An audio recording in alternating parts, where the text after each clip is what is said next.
Hi, parents. How are you? How you feeling? Today is Thursday, the last day of April 30th. I can't believe tomorrow's May 1st. Anyway, sorry, all these text messages all the time. Sorry.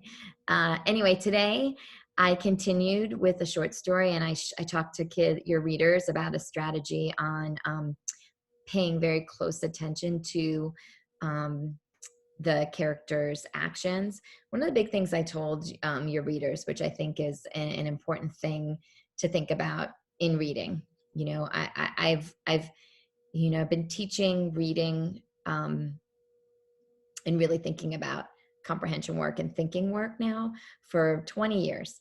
And in this journey of the teaching of reading for kids in third grade and above, one of the things that's helped me a lot is I've paid close attention to my own reading and my own thinking and my own comprehension.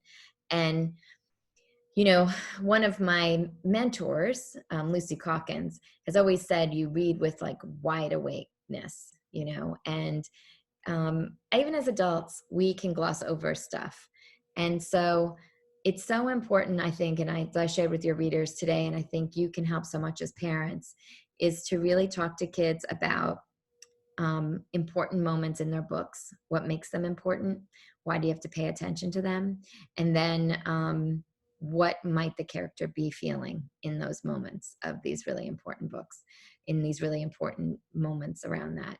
And if they're saying, I don't know, well, one might be that they need more strategies, right?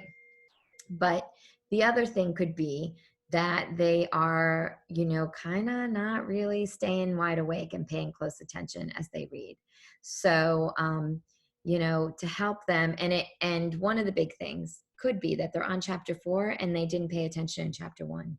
So this idea of putting the text together is really important. One thing to know, parents, too, with this is, many times in the back of their novels that they're reading will tell you who is in the story and what the character wants, right? And oftentimes, like this problem you're gonna look for. So usually in the first chapter or two, you learn so much about these characters, but you got to be on about what do they want, excuse me, and what gets in the way of them getting what they want. So, if a character, um, wants to fit in, wants to be popular, we better pay attention to that throughout, right? And we better be on about it. I was thinking about this book, Blubber, that I'm reading with some girls that are in fourth, fifth, sixth grade. So Blubber's a good name for her. The note from Wendy says about Linda: Jill crumbles it up and leaves it on the corner of her desk. She doesn't want to think about Linda or her dumb report on whales just now. Jill wants to think about Halloween. But when Robbie grabs the note and before Linda is done talking, it's gone halfway around the room. Then that's where it all starts. There's something about Linda that makes a lot of kids in her fifth grade class want to see how far they can go. But nobody, least of all Jill, expects the fun to end where it does. So right away, there's some inference in here, but we know that the kids in this book have written this not nice note about Linda and something about her weight, using the idea of whales and blubber to say this like really negative, mean thing about her being overweight. So you find that out pretty much on the back of the cover. I mean, it's not in your face, but we know that this note has a lot of power, and that it's not going to end well. I mean, it said that right there. And sure enough, this is happening right in the first chapter. So it talks about it in the back, talks about it in the first chapter.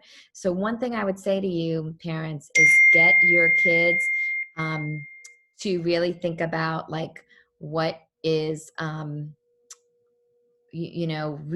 really get your kids to think about